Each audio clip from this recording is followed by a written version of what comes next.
Have you ever just stared at your computer and thought, what is actually happening in there, behind the screen? Well, it's not magic, but it is a pretty incredible partnership. Today, we're going to pull back the curtain on that partnership and break down the two essential halves that make your computer tick: the hardware and the software. Right? I mean, we use them every single day for everything. But what is a computer when you get right down to it? Well, it's not just one single thing. It's really a team up between two totally different but completely inseparable ideas that we're going to explore. Okay, here's the easiest way to wrap your head around this. Think of the hardware as the computer's physical body. All the parts you can actually see and touch. And the software, that's like the brain. It's the set of instructions, the thoughts, the ideas that tell that body what to do.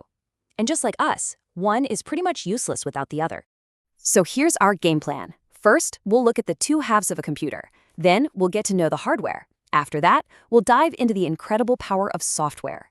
Zero in on the super important operating system. And finally, see how the body and brain come together to make it all work. All right, first things first. Let's really get into the computer's two halves. This is the big idea we need to get. The difference between the physical stuff and the abstract instructions that boss it around. Here's a super simple rule of thumb for you. If you can physically touch it, if you can pick it up, or maybe even trip over it, it's hardware. That means your keyboard, your mouse, your monitor, all of that is hardware. It's the tangible stuff that makes up the machine. Now, software? That's a different story. It's totally invisible. It's the programs, the code, the intelligence that gives all that physical hardware a purpose. It's the difference between a hunk of plastic and metal and a machine that lets you edit a video or talk to someone on the other side of the planet. Okay, so we've got the basic idea down. Now, let's properly meet the hardware.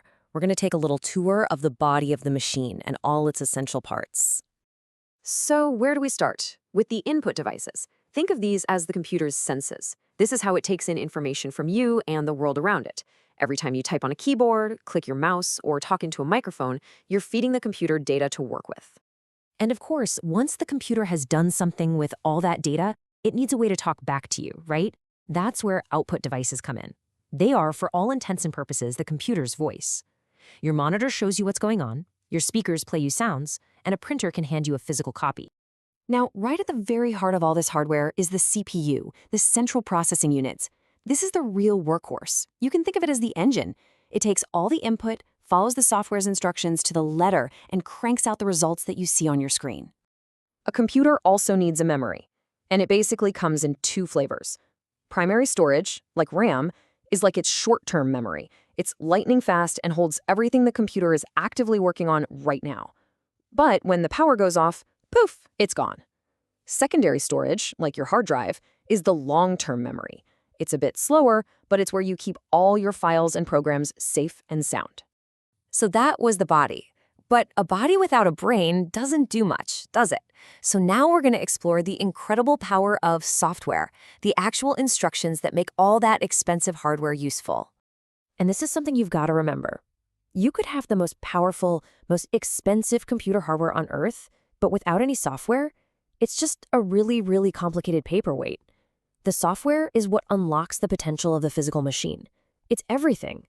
And software isn't just one giant blob of code. It actually has layers.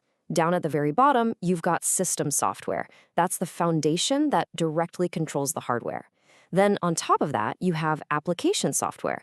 Those are the tools you use every day, like your web browser or photo editor.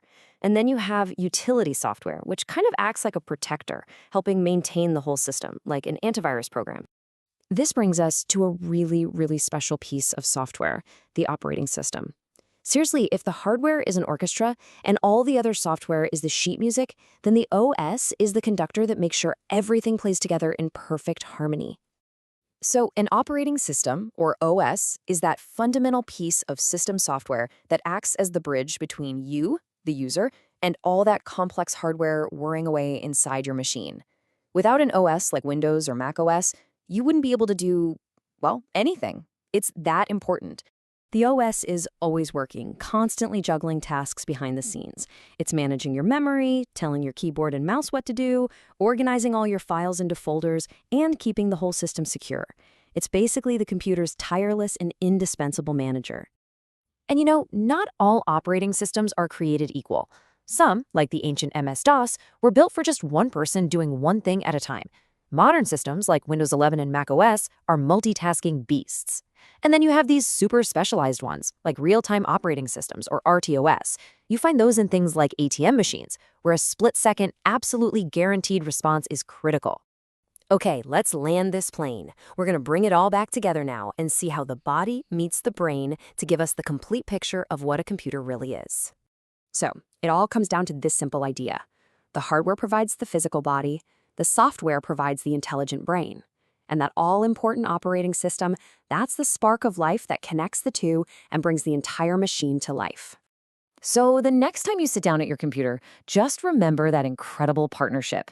The physical body and the intelligent brain are there, they're ready, and they're waiting for you. The only real question left is, what amazing instructions are you going to give them today?